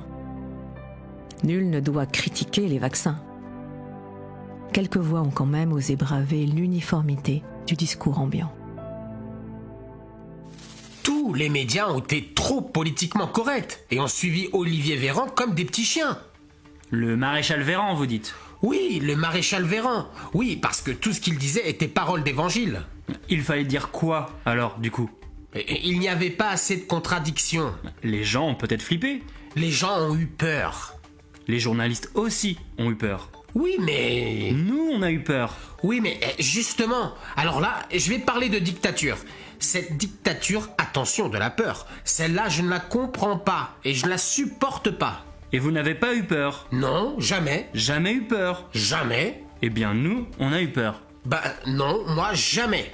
Moi jamais. D'abord parce qu'il suffit de voir les chiffres. Et justement, on nous les a cachés dans un premier temps. Je ne supporte pas le mensonge et je ne supporte pas qu'on culpabilise les Français. Il faut toujours contextualiser un chiffre. C'est comme en ce moment. Je vous entendais parler du Brésil. Mais alors, on nous donne le nombre de morts au Brésil, mais on nous rappelle jamais le nombre d'habitants au Brésil. Faites le ratio entre le nombre de morts au Brésil et le nombre d'habitants et puis comparez-le au ratio français. Et donc, qu'est-ce qu'il aurait fallu faire? Eh bien, il faut juste que les journalistes fassent leur travail. Et ça, c'est ce que je reproche aux journalistes, c'est qu'ils ne le font pas. David Pujadas, vous estimez que les médias entretiennent un climat de panique? Oui, j'estime que les médias, globalement, entretiennent un climat de peur. La peur fait vendre, la peur est alliée du commerce. Les émotions font vendre, et la peur est l'émotion la plus immédiatement perceptible, celle qui suscite le plus de réactions. Pas seulement les médias. L'aspect commercial pour les médias, l'aspect principe de précaution pour les politiques, et l'aspect « je me couvre » pour les médecins. Et je dis simplement, regardons de temps en temps les faits. Aujourd'hui, la contamination n'est plus un indicateur aussi pertinent. Donc arrêtons de nous mettre la rate au courbouillon. 900 morts pour cause directe de vaccination en France aujourd'hui. Est-ce que quelqu'un s'en occupe? Est-ce que quelqu'un se dit quel est le seuil à partir duquel on va considérer que ça devient grave? Je ne vous laisserai pas donner des informations qui ne sont pas vérifiées par l'équipe de la rédaction de CNews. On a fait confiance à l'État, on a dit qu'il y avait vraiment, on n'a même pas pensé qu'on va avoir des conséquences. Donc j'étais absolument pas consciente qu'il pouvait y avoir des effets indésirables, comme ils les nomment, et encore moins que ces effets indésirables pouvaient être graves. Je vous dis, je ne regarde pratiquement plus les informations parce qu'à chaque fois, il y a toujours le vaccin. Un jour c'est noir, un jour c'est blanc. On ne sait jamais comment faire, qui croire. Et je vous dis, moi quand je suis toute seule, eh ben, c'est plus fort que moi. Je dis assassin, je dis toute seule. Il s'agit bien d'une hécatombe. Hécatombe post-vaccinale. Et très curieusement, et là on peut se demander pourquoi, à la fois les politiques et les médias se taisent. Pas un mot dans les médias qui nous disent qu'il y a très peu d'effets indésirables. Ils nous mentent parce qu'ils ont accès à ces sites. Alors pourquoi est-ce qu'ils nous mentent? C'est la question. Plusieurs facteurs qui m'ont étonné. On était très loin, nous, de tout ce qui était en train de se passer avec ce qu'ils appellent les pros et les anti-vax. Et à la suite du décès de mon fils, j'ai été vraiment intrigué le lendemain de voir paraître un article dans la presse locale, notamment le Midi Libre, qui stipulait que notre fils avait une allergie alimentaire. Or, lorsque cet article est publié, aux alentours de 17h, mon épouse et moi, nous sommes à Béziers, nous n'avons pas encore témoigné au commissariat de Sète, et donc on arrive au commissariat de Sète aux alentours de 20h. Ensuite, le lendemain, j'apprends qu'il y a un ancien député, que je ne connais absolument pas, qui envoie un tweet en disant qu'il s'agit d'une fake news organisée par les anti-vax. Alors là, je ne comprenais même pas le sens de ce tweet, je ne comprenais pas comment, d'un coup, la presse se saisissait au final pour... puisque c'était si simple, un œdème alimentaire, un décès par allergie alimentaire, pourquoi la presse se saisissait aussi rapidement et pourquoi un député intervenait immédiatement sans prendre la moindre information, en disant même que le décès était faux. Et ensuite, le mercredi, il y a eu un troisième élément qui est venu en surplus. Et alors là, qui a fini de me dire, bon là il y a vraiment quelque chose de bizarre, c'est Var Matin qui publie un article en disant que l'autopsie de mon fils n'a rien donné. Or, l'autopsie n'avait pas eu lieu. Elle a eu lieu que le jeudi après-midi aux alentours de 18h. Et l'article est publié le mercredi. Donc c'est-à-dire ces gens-là, ils étaient mieux placés que le légiste, et je ne sais même pas si le mercredi, l'autopsie avait été commanditée, pour vous dire. Mais ce n'est pas à la presse systématiquement de s'inscrire en barrage. Parce que là, c'est le troisième barrage auquel on assiste au niveau médiatique. C'est-à-dire, la première fois, c'était son allergie. Après, ça a été sur l'autopsie. Maintenant, c'est sur la myocardite qui est remise en cause en disant que soit elle est inexistante, ce qui est faux, puisque c'est marqué noir sur blanc, soit elle serait liée à quelque chose antérieur au vaccin. Ça avait été présenté comme un vaccin très large qui pouvait être administré à tout le monde, quel que soit son âge, quel que soit son état de santé général. Apparemment, ça pouvait amener à une bifurcation de cette fameuse parole publique qu'il y a eu. Et moi, j'explique que le tir de barrage qu'il y a eu médiatique avec les réactions qu'il y a eu, par peut-être une forme de crainte qui pouvait naître dans les gens qui avaient développé cette théorie-là en disant que c'était le vaccin suprême qui allait soigner toute la Terre entière en 5 minutes. Donc là, on est soit devant une manipulation intentionnelle, soit devant une incompétence journalistique digne de la Pravda, quoi. Déjà à l'époque, ça n'était pas facile de parler d'accidents vaccinaux. Les médecins ne voulaient pas en entendre parler. Ils étaient convaincus à la fois de l'efficacité et de la non-nocivité des vaccins, quels qu'ils soient d'ailleurs. Bon, donc c'était pas facile d'en parler. Mais aujourd'hui, c'est devenu quasiment impossible. Au moins sur les réseaux sociaux, il y a des gens assez courageux, des journalistes assez courageux, mais ils ne sont pas très très nombreux, qui prennent le risque, et de gros risques souvent, pour tout simplement permettre une information pluraliste. Cette narration que j'appelle la doxa du Covid consiste à dire, nous sommes confrontés à une menace mortelle, un ennemi de l'humanité, c'est la déclaration du directeur de l'OMS à la mi-février 2020. 2, on ne peut pas soigner, on ne peut rien faire c'est le déni des traitements précoces. 3, la seule chose qu'il faut faire, c'est donc enfermer tout le monde, confiner. Et 4, on ne pourra sortir du lit sous lequel nous sommes cachés que le jour où il y aura des vaccins. Elle est intimement articulée avec ce que j'appelle l'idéologie vaccinale. Le propre d'une idéologie, c'est de proposer une narration, là aussi, bien sûr, qui est présentée comme une vérité absolue, indiscutable, et qui divise le monde en 2 catégories, les amis, qui sont ceux qui adoptent cette idéologie, et les ennemis. À l'époque, il y a eu une propagande absolument effrénée qui, comme aujourd'hui d'ailleurs avec la Covid, fonctionne par la peur. On nous a fait peur. L'hépatite B, dont on nous disait qu'elle ferait 10 000 morts par an, que ça serait pire que le sida, a fait peur à tout le monde. Je me rappelle ma propre fille qui un jour fait du covoiturage, boit à la bouteille de la personne qu'elle a montée dans sa voiture et me dit après oh là là, je suis peut-être en danger, j'ai bu dans sa bouteille, peut-être je vais attraper l'hépatite B. Tout le monde avait peur.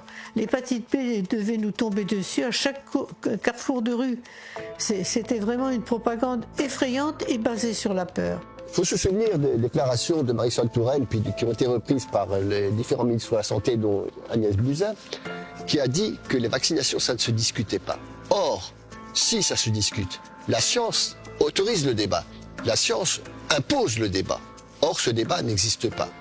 Dès le moment où on refuse le débat scientifique, on est dans une sorte d'idéologie.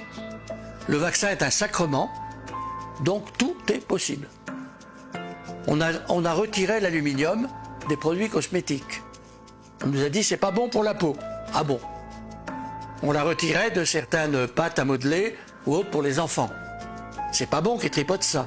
L'aluminium, vous vous rendez compte? Mais dans un vaccin, par injection dans le sang, c'est normal. Et quand on dit ça à des médecins, très souvent ils nous disent ah oui mais c'est un vaccin. Ah. Comme si c'était un sacrement.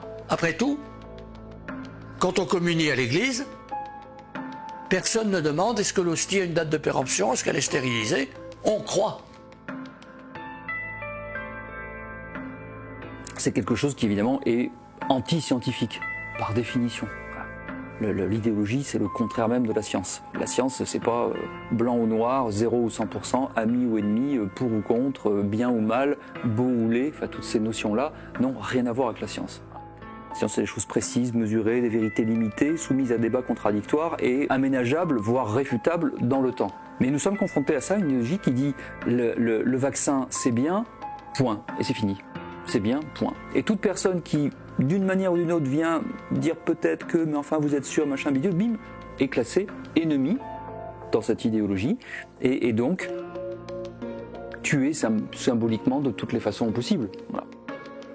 Et si vous osez poser des questions, eh bien, on vous catalogue anti-vax, complotiste, etc. Moi, je ne suis pas du tout anti-vax. Je cherche à comprendre en tant que scientifique. Et je me dis que là, on a atteint le bout du bout. Et il faut qu'on se réveille. D'ailleurs, moi, ce que je vous dis aujourd'hui, ça va vous paraître, ça va être jugé certainement comme l'expression de quelqu'un qui est complotiste, qui est anti-vax, etc. Ce que je ne suis absolument pas. Mais on ne peut plus parler aujourd'hui, on ne peut plus rien dire. Et tout est censuré. La conséquence de cela, c'est donc... C'est le propre de l'idéologie. L'idéologie, elle est aveugle, elle est uniforme. Elle traite tout le monde de la même manière. Mais elle traite tout le monde de la même manière. Là, en l'occurrence, ça consiste à dire il faut vacciner 100% de l'humanité. Point. Voilà. Que ce soit des vieux, des jeunes, des enfants, des machins, des femmes enceintes, 100%. En découle une certaine, on va dire, une certaine pratique industrialisée de cela, hein, qui trouve sa traduction concrète dans ce qu'on appelle les vaccinodromes. En gros, vous appelez, vous prenez un rendez-vous, vous prenez un ticket, faites la queue, bim, on vous pique, au suivant.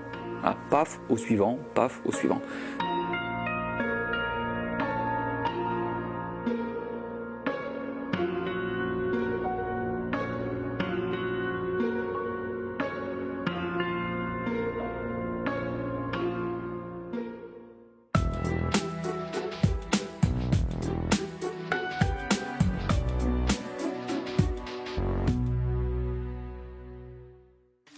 Le jour où les laboratoires et les gouvernements seront rendus pénalement et civilement responsables des effets secondaires que peuvent provoquer les vaccins, moi, j'ai plus de soucis.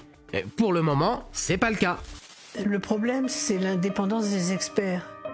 Et ça, Madame Berthella-Geffroy, qui était notre juge d'instruction, puisqu'ensuite nous sommes allés en justice au TGI de Paris, et là, Madame Berthella-Geffroy avait beaucoup de mal à trouver des experts qui soient indépendants. Nous, ce qu'on a constaté, c'est le contradictoire. Il n'y a plus de contradictoire.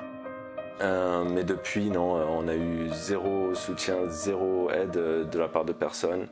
Il est impossible pour nous d'avoir les résultats de l'autopsie, comme s'il cachait quelque chose ou qu'il ne voulait pas qu'on sache quelque chose dessus. Alors qu'on appelle tout le monde, on appelle le préfet, on écrit des lettres, on a même contacté l'ambassade en Angleterre pour essayer d'avoir leur aide, pour la voir. Enfin, on n'arrive pas à mettre nos mains sur l'autopsie. Quand un proche est victime d'un accident vaccinal, par exemple un décès, que faire? Eh bien, la première chose à faire, c'est demander une autopsie. Alors, souvent les hôpitaux hésitent à le faire. Si l'hôpital ne veut pas, eh bien vous faites une déclaration à la gendarmerie ou à la police, ça dépend de l'endroit où vous êtes, et vous demandez l'intervention du parquet. Alors, ceci doit être fait rapidement, c'est-à-dire que vous contactez un avocat sur place qui immédiatement envoie une lettre recommandée au pompe funèbre, à l'hôpital et s'adresse au parquet avec un courrier pour demander une autopsie. Et là, eh bien, ça bloque tout. Donc on ne touche plus à la dépouille de la personne et on attend les résultats. Si c'est moins grave que la personne a été gravement malade, eh bien d'abord il faut faire une déclaration à la pharmacovigilance. On peut la faire soi-même, on n'est pas obligé de passer par le médecin, parce qu'on se rend compte que dans 9 cas sur 10, les médecins ne la font pas. Le lien de causalité entre un effet grave, un décès et le vaccin anti-Covid, on n'a pas de recul, on n'a pas de jurisprudence puisque c'est trop récent. Par contre, on sait ce qui se passe en matière de lien de causalité concernant les vaccins d'autrefois. Et c'est ça qu'il faut enlever de la tête. C'est la raison pour laquelle, quand on vient devant les tribunaux, les juges croient qu'ils protègent les gens. Alors c'est très difficile. Mais quand on leur explique, quand on leur donne des éléments, des faits, alors là, le discours il change. À titre d'exemple, je me rappelle d'un procès que j'avais plaidé en Bretagne, une infirmière de 40 ans, en bonne santé, vaccinée contre l'hépatite B, qui ressent des premiers symptômes quelques heures seulement après le vaccin, et son état s'aggrave. Arrêt de travail quelques semaines plus tard, on diagnostique une sclérose en plaques. Sur appel de la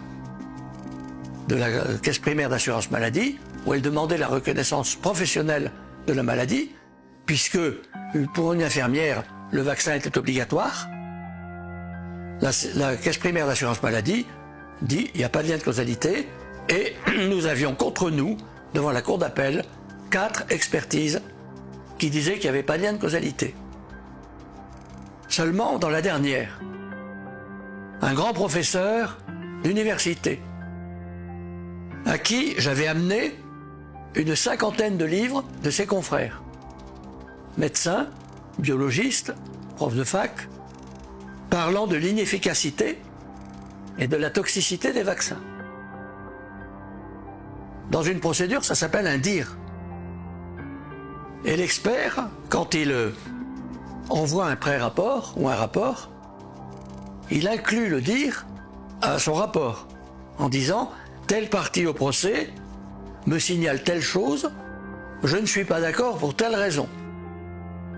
Eh bien là, il n'en parlait pas, comme si ça n'existait pas. Ces 50 livres, représentant des milliers de références médicales, devraient faire partie de la littérature médicale. Pas un mot. Comme si j'avais rien donné. Donc ça, c'était une anomalie. Et j'ai expliqué à la cour d'appel, cet expert qui vous dit « je ne sais pas de quoi vient la maladie, mais ça ne vient pas du vaccin ». Il y a quelque chose d'anormal. Puisque la cour d'appel lui demandait, puisque ça ne vient pas du vaccin comme vous le dites, de quoi ça vient? Il ne répondait pas. Donc j'ai dit, si je donne un coup de poing dans le nez à l'expert, et qu'il dit je saigne du nez, je lui dirais mais un saignement de nez, ça peut être une coïncidence. C'est le raisonnement que vous me faites. Eh bien ça, c'est le discours de mauvaise foi. Eh bien c'est le discours que nous aurons certainement en face de nous concernant les victimes du vaccin anti-Covid.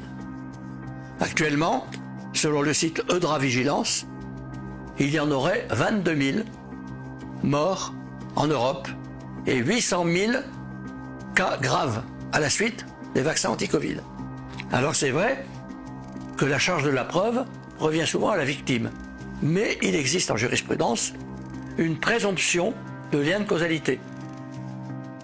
Ce qu'avait décidé la Cour d'appel dans mon affaire de sclérose en plaques, où ils ont jugé qu'il y avait une présomption de lien de causalité, puisque l'expert n'était pas capable de dire de quoi venait la maladie et de quoi venait la sclérose en plaques. Ensuite, il y a des échappatoires possibles. Il y a le certificat médical de contre-indication. Alors, elles ne sont peut-être pas dans les cas prévus, sauf que dans le décret, il est prévu des allergies aux composants du produit qu'on ne connaît pas, puisqu'on ne les connaît pas et qu'on n'a pas le droit de les connaître, puisque ni le médecin ni le pharmacien ne les connaît. On en connaît certains, mais pas tous. N'importe quel médecin honnête, je dis bien honnête, sera obligé de dire, puisqu'on ne connaît pas les composants, ou tout au moins l'intégralité, il se pourrait qu'il y ait parmi les composants un produit allergène. Donc par précaution, j'estime qu'il y a contre-indication, dont la durée est relative au fait qu'on saura un jour peut-être ce qu'il y a dans le produit. Voilà sur le certificat médical. Il y aurait aussi le droit de retrait. On m'oblige à faire quelque chose qui me tuera peut-être, droit de retrait. Ou bien on m'oblige à côtoyer des vaccinés qui, on l'a dit sans arrêt, peuvent être contagieux aussi, peuvent transmettre la maladie. Et aujourd'hui, on se rend compte qu'ils peuvent l'attraper quand même et la transmettre. On se demande bien à quoi servent ces produits.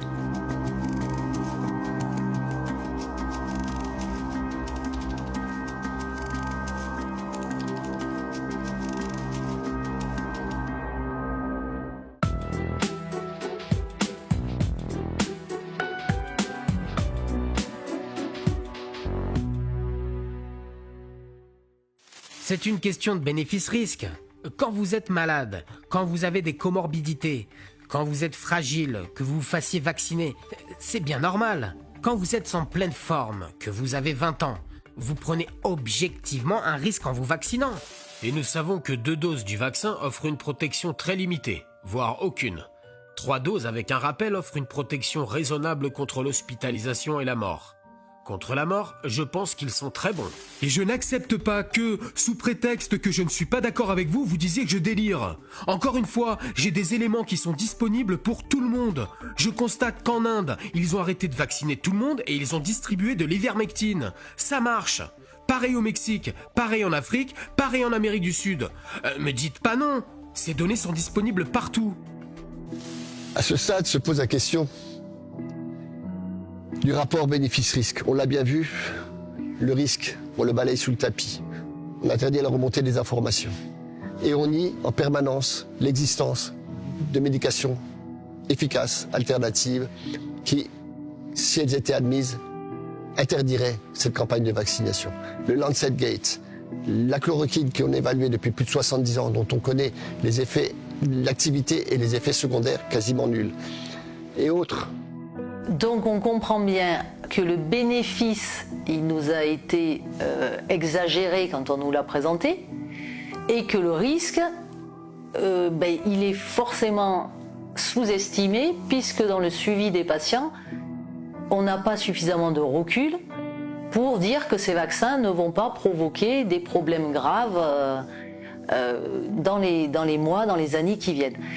Quand on regarde vraiment les données sur le site du CDC, on s'aperçoit, quand on lit vraiment les cas, on s'aperçoit qu'on a des gens très jeunes, notamment, là, je vais citer le cas d'un jeune garçon qui est décédé pendant son cours de maths en visioconférence, 16 ans, c'est la maman qui reporte l'événement, il y a une autopsie en cours, on n'a pas le résultat, évidemment, on ne sait pas quelle va être l'imputabilité parce que sur le site, elle n'est pas reportée.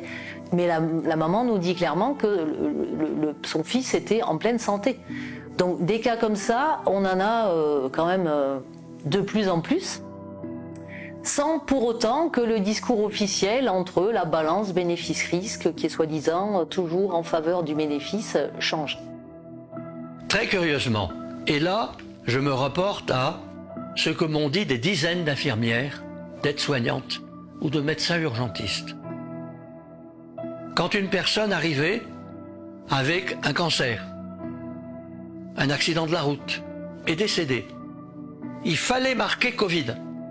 Et ces infirmières m'ont dit, on ne comprend pas pourquoi, on a insisté pour qu'on marque Covid. On a gonflé les chiffres. Et quand il y avait des comorbidités, on disait Covid. Non, comorbidité, on ne veut pas savoir.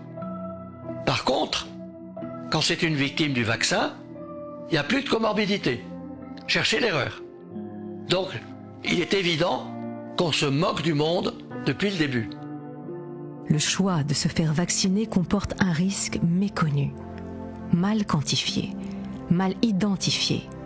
Ce choix nous appartient. Il ne peut pas nous être imposé. Les victimes de ces injections méritent d'être reconnues, accompagnées, et non pas ignorées et cachées. Je considère que l'hôpital m'a menti du début jusqu'à la fin. C'est d'où la naissance de Verity, parce que les autres familles se sont retrouvées confrontées exactement au même tir de barrage médiatique. Il faut qu'à un moment donné, on ait les réponses à tout ça. Voilà. Et on est déterminé à les obtenir. J'avoue qu'avec le recul que j'ai maintenant, je m'inquiète pour mon avenir parce que cette protéine, je l'ai dans mon corps maintenant. Et qui me dit que je ne vais pas faire une autre réaction inflammatoire, un autre caillot quelque part. Pour moi, j'ai une bombe à retardement dans le corps. J'ai aucune certitude que mes symptômes soient liés à la vaccination. Par contre, je fais rapidement un lien en disant que ça a commencé exactement le jour de la vaccination, de la deuxième dose de vaccination.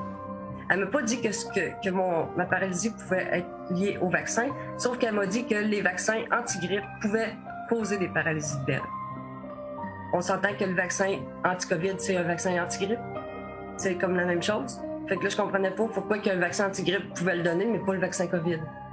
Fait que là, j'ai fait quelques recherches pour me rendre compte que, dans le fond, ça pouvait arriver, puis qu'il y en avait eu dans les essais cliniques, puis tout ça. Le rapprochement, il coule de source. On n'a pas besoin d'être médecin pour... À 16 ans, c'est pas normal. C'est pas normal. C'est pas normal. Que les parents soient conscients qu'il y a quand même des risques. Alors, c'est sûr que si on parle en pourcentage, le risque est faible, mais il est d'autant plus important que de toute façon, nos jeunes là ont un risque faible également d'avoir de graves séquelles liées au Covid. Donc je me demande quel est l'intérêt de vacciner une classe d'âge entière, comme ça, des gens qui n'ont aucun problème de santé avant, qui se retrouvent potentiellement avec des séquelles cardiaques à vie. Ce qui est dénoncé dans ce documentaire est tellement grave, tellement énorme qu'on nous rétorquera certainement « mais si c'était vrai, des gens qualifiés l'auraient dénoncé ». Et pourtant, nombreux sont ceux qui ont pris le risque d'en parler.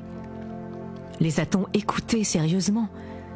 Les a-t-on médiatisés avec beaucoup de considération? Voici justement deux scientifiques de premier plan. L'un français, l'autre américain. L'un a été responsable de plusieurs campagnes de vaccination en France et l'autre est l'un des principaux inventeurs du vaccin à ARN messager. Tous deux ont eu le courage de contredire le discours officiel au sujet de l'intérêt et du risque encouru à se faire vacciner. Pour cela, Christian Perron s'est fait suspendre de certaines de ses fonctions hospitalières. Et Robert Malone s'est fait censurer son compte Twitter. Tous les jeunes qui se sont rués pour se faire vacciner, pour aller en terrasse, en boîte de nuit, tout ça, on retrouve la liberté, on les a abusés. Puisqu'on leur a dit « Non, vous devez continuer à être isolés. Vous devez continuer à porter le masque. Et maintenant, 2 doses, ça suffit pas. Une 3e dose. Mais j'ai jamais vu ça. Je suis désolé, j'ai présidé la politique vaccinale française pendant des années. J'ai été vice-président de la politique vaccinale à l'OMS pendant des années. Oui, vous n'avez jamais été opposé au vaccin. Non, au contraire, je suis pro-vaccin. C'est pas ces petits journalistes qui n'y connaissent rien, qui m'attaquent, qui vont m'impressionner. Je connais le vaccin. Ce ne sont pas des vaccins. Et qu'on nous impose ça, c'est terrible. Pour une épidémie qui, maintenant, a une mortalité extrêmement faible, qui est comparable à n'importe quel virus respiratoire saisonnier, on voit bien que c'est plus du tout une crise sanitaire. C'est une crise purement politique. Et je suis très inquiet. Je soutiens et j'assume cette déclaration fort d'une carrière dédiée à la recherche et au développement des vaccins. Je suis vacciné contre le Covid et je suis généralement pro-vaccination. Avant de faire injecter votre enfant, une décision qui est irréversible, je voulais vous faire connaître les faits scientifiques concernant ce vaccin génétique, qui est basé sur la technologie ARN messager que j'ai inventée. Il y a plusieurs points essentiels que les parents doivent comprendre avant de prendre cette décision irrévocable. Le premier est qu'un gène viral sera injecté dans les cellules de votre enfant. Ce gène force le corps de votre enfant à fabriquer des protéines spike toxiques. Ces protéines causent souvent des dommages permanents dans les organes vitaux des enfants. Ces organes comprennent le cerveau et le système nerveux, leur cœur et leur vaisseau sanguin, y créant des caillots sanguins ainsi que leur système reproducteur. Et le plus important, ce vaccin peut déclencher des changements fondamentaux dans leur système immunitaire. Le point le plus alarmant à ce sujet est qu'une fois que ces dommages ont eu lieu, ils sont irréversibles. Ils ne peuvent pas être réparés. L'analyse bénéfice-risque n'est absolument pas favorable à ces vaccins s'agissant des enfants. En tant que parents, en tant que grands-parents, je vous recommande vivement de résister et de vous battre pour protéger vos enfants. Nous sommes en guerre.